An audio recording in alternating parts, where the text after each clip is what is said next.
కోల్కతాలోని ఆర్చికర్ ఆసుపత్రి ఘటనపై సుప్రీంకోర్టు విచారణ వేగవంతం చేసింది. సిపిఐ బెంగాల్ పోలీసులు సైతం ఇప్పటివరకు కేసులో జరిగిన స్టేటస్ రిపోర్టును స్టీల్ కవర్లో సుప్రీంకోర్టుకు సమర్పించింది. అందులో నిందితుడు సంజయ్ రాయ్ను విచారించడంతో పాటు ప్రిన్సిపల్ సందీప్ ఘోష్ను విచారించిన సందర్భంగా వెల్లడించిన విషయాలు కూడా ప్రస్తావనకు రానున్నాయి. ఇక ఆర్చికర్ హాస్పిటల్ విధ్వంసానికి సంబంధించిన నివేదికను పొందుపరిచారు.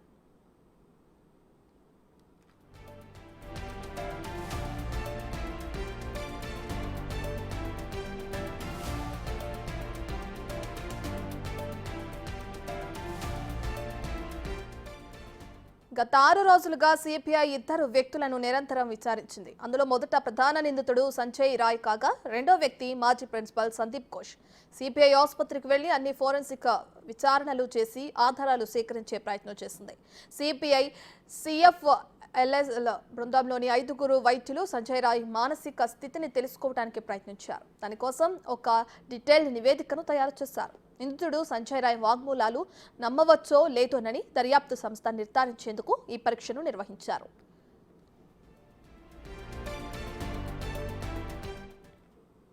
ఈ కేసులో సంజయ్ రాయ్ ఒక్కరికే ప్రమేయం ఉందా లేక వేరే వారి జోక్యం కూడా ఉందా అనే కోణంలో కూడా సిబిఐ దర్యాప్తు చేసింది. సిబిఐ ఆసుపత్రిని అంటే నేరం జరిగిన ప్రదేశాన్ని అనేక సార్లు సందర్శించి నిపుణులతో నమూనాలను సేకరించి స్పాట్ మ్యాపింగ్ కూడా చేసింది. ఘటనకు ముందు తర్వాత నిందితుడు సంజయ్ రాయ్ కదలికలు కనిపించిన ఆసుపత్రిలోని సీసీటీవీ ఫుటేజ్ ఆధారంగా నివేదికను రూపొందించారు.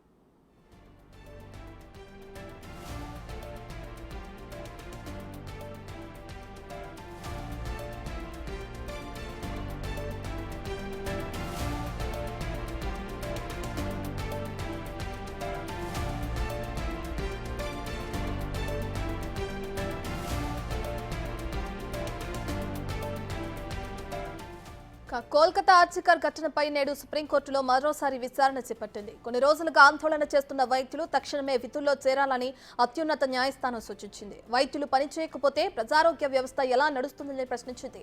డ్యూటీ చేస్తూనే ఆందోళన చేస్తున్నామని వైద్య సంఘాలు కోర్టుకు తెలిపాయి. కానీ విధులకు హాజరైన యూజువల్ లీవ్ కట్ చేసి వేధిస్తున్నారని వెల్లడించారు. ప్రభుత్వ ఆసుపత్రిలో వైద్యుల పనివేళలు వర్కింగ్ కండిషన్ పై ఎన్టీఎఫ్ దృష్టి సారిస్తుందని కోర్టు తెలిపింది. ఇక అక్కడ వర్కింగ్ కండిషన్స్ ఇతర సమస్యల గురించి ఎన్టీఎఫ్ లో ఉన్న వైద్యులందరికీ తెలుసని, రెసిడెంట్ డాక్టర్లు సమస్యలను ఎన్టీఎఫ్ వింటుందని సిజేఐ భరోసా ఇచ్చారు.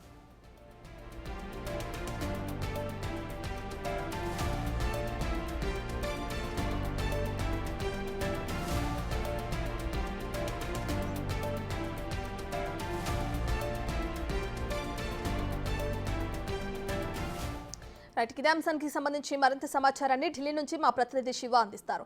రైట్ శివ, ఇప్పటికే కోల్కతా డాక్టర్ అత్యాచారం కేసుకు సంబంధించి సిజేఐ విచారణ కొనసాగుతుంది. అయితే దీనికి సంబంధించి ఎవరైతే ధర్నాల్లో ర్యాలీలో పాల్గొంటున్నారో డాక్టర్స్ని వాటిని విరమించి అటు వెళ్ళి తమ విధుల్లో ఉండాలి, ఖచ్చితంగా మీరు కనుక లేకపోతే వైద్యం ఎలా అందుతుంది ప్రజలకు కూడా చెప్పడం మనం చూస్తున్నాం. ఈ ఓవరాల్గా దీనికి సంబంధించిన డీటెయిల్స్ ఏంటి శివ? దానికి సంబంధించి అటు వైద్యులు ఈ నినాదాలు ఏదైతే చేస్తున్నారో వాటిని విరమించే అవకాశం కనిపిస్తుందంటారా? రైట్ రత్న, ఇటు కలకత్తాలోని ఆర్జికర్ కళాశాలలోని ప్రభుత్వ ఆసుపత్రిలో జూనియర్ వైద్యురాలి హత్య ఘటనకు సంబంధించి స్టేటస్ కో రిపోర్ట్ను ఈరోజు ఉదయం సుప్రీంకోర్టు అత్యున్నత ధర్మాసనానికి ప్రధాన న్యాయమూర్తి డివై ధనుంజయ యశ్వంత్ చంద్రచూడ్ ధర్మాసనానికి సిబిఐ నివేదికను సమర్పించింది. షీల్డ్ కవర్లో ఈ స్టేటస్ రిపోర్ట్ను సమర్పించారు. ఈరోజు ఉదయం దీనిపై విచారణ చేపట్టారు. విచారణ జరిపే సందర్భంలో ఎవరైతే విధులను బహిష్కరించి రోడ్లపైకి వచ్చి నిరసన తెలియజేస్తున్నారో వారందరూ కూడా విధుల్లో జాయిన్ కావాలంటూ కూడా సిజేఐ చంద్రచూడ్ ఆదేశాలు జారీ చేశారు. ఇటు వైద్య సంఘాలకు సంబంధించిన వారు కూడా ఈ వాదనలో పాల్గొనేందుకు సుప్రీంకోర్టుకు హాజరయ్యారు. తమ తరపున కూడా న్యాయవాదులు పెట్టుకుని తమ వాదనలు కూడా వినిపించేందుకు సుప్రీంకోర్టు వచ్చిన సందర్భంలో వారి తరపున న్యాయవాదులు కూడా ఇటు నిరసన తెలియజేస్తూనే విధులకు హాజరవుతున్నామంటూ కూడా వారు తెలిపారు. విధులకు హాజరైనప్పటికీ కూడా లీవ్లు పెట్టి మమ్మల్ని ఇబ్బందులకు గురి చేస్తున్నారనేది ప్రధానంగా వారు చెప్తున్నారు. అంటే విధులకు హాజరైనప్పటికీ క్యాజువల్ లీవ్ కట్ చేసి అంటే హెరాస్మెంట్ చేస్తున్నారు అనేది ప్రధానంగా వారు వైద్య సంఘాలకు సంబంధించిన డాక్టర్లు వెల్లడిస్తున్నారు. మొదట విధులకు హాజరు కావాలంటూ సిజిఐ వెల్లడించారు. అంటే విధులకు హాజరవుతున్నప్పటికీ క్యాజువల్ పెట్టి ఇబ్బందులు గురి చేస్తున్నారని చెప్పినప్పటికీ కూడా అయినప్పటికీ కూడా మీరు కంప్లీట్గా ఈ నిరసనను నిరసనను ఆపేసి విధులకు హాజరు కావాలి. దీనివల్ల నిరసన కొనసాగించడం వల్ల అత్యవసర సేవలు ఇబ్బందులు కలుగుతున్నాయి, అనేక మంది రోగులు ఇబ్బందులు పడుతున్నారు కాబట్టి మీరు అందరూ విధుల్లోకి హాజరు కావాలంటూ కూడా సీజీఐ తెలియజేశారు. ఇక రెసిడెంట్ డాక్టర్ల సమస్యలను పరిష్కరించేందుకు నేషనల్ టాస్క్ ఫోర్స్ ఏర్పాటు చేశారు కాబట్టి ఎవరైతే రెసిడెంట్ డాక్టర్లను కూడా ఈ టాస్క్ ఫోర్స్లో కమిటీలో మెంబర్స్గా తీసుకోవాలని తెలిపిన నేపథ్యంలో మీ సమస్యలు వినేందుకు నేషనల్ టాస్క్ ఫోర్స్తో 10 మంది సీనియర్ వైద్యులతో కమిటీని ఏర్పాటు చేశాం కాబట్టి మీ సమస్యలను వారి ముందు విన్నవించుకోవచ్చు అంటూ కూడా సీజీఐ తెలియజేశారు. ఇక మొత్తంగా చూసుకుంటే అంటే విధులకు సంబంధించి డాక్టర్లు కొంతమంది 36 గంటలు, కొంతమంది 48 గంటలు కూడా విధులు నిర్వహిస్తూ ఉంటారు. ఆ సందర్భంలో వారు స్ట్రెస్కు గురవుతూ ఉంటారు. మరోవైపు ఏదైతే సెక్యూరిటీకి సంబంధించి వారికి రక్షణ కల్పించాలంటూ కూడా ఏదైతే కమిటీ ఏర్పాటు చేశారు, మొదటి నుంచి ఎప్పటి నుంచో కూడా ఈ సెక్యూరిటీ కల్పించాలని ఎప్పటి నుంచో వైద్యులు కోరుతున్నారు. దానికి సంబంధించి నేషనల్ టాస్క్ ఫోర్స్ను సుప్రీం ధర్మాసనం 10 మంది వైద్యులతో ఏర్పాటు చేశారు కాబట్టి వారు సూచనలు సిఫార్సు చేస్తారు. ఈ వైద్యులకు ఎటువంటి రక్షణ కల్పించాలనే దానిపై కూడా వారు సిఫార్సులు చేస్తారని సుప్రీం ధర్మాసనం తెలియజేసింది. అయితే ప్రధానంగా ఏదైతే మానసిక శారీరక స్థితి ఎలా ఉంటుందో ఊహించుకోండి. ఇలా 48 గంటలు 36 గంటలు డ్యూటీ చేస్తారు కాబట్టి దానికి సంబంధించి తెలుసుకోవాలి అనేది ప్రధానంగా న్యాయవాదులు వాదనలు వినిపించిన నేపథ్యంలో ఎవరైతే టాస్క్ ఫోర్స్లో ఉన్నారో వారందరూ కూడా ఇవన్నీ దాటుకునే ఇప్పుడు సీనియర్ న్యాయవాదులుగా ఉన్నారు, సీనియర్ వైద్యులుగా ఉన్నారనేది సీజీఐ కూడా తెలియజేశారు. అంటే మొత్తంగా చూసుకుంటే సీల్డ్ కవర్లో ఇచ్చిన స్టేటస్ రిపోర్ట్ను సుప్రీం ధర్మాసనం పరిశీలించింది.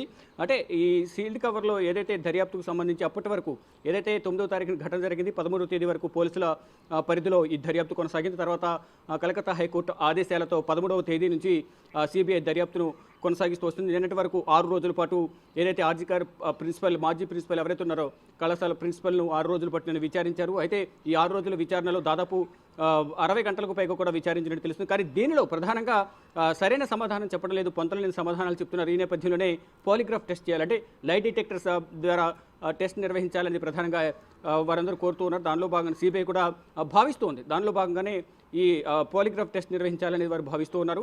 ఆ దిశగా కూడా వారు ప్రయత్నాలు చేస్తూ ఉన్నారు.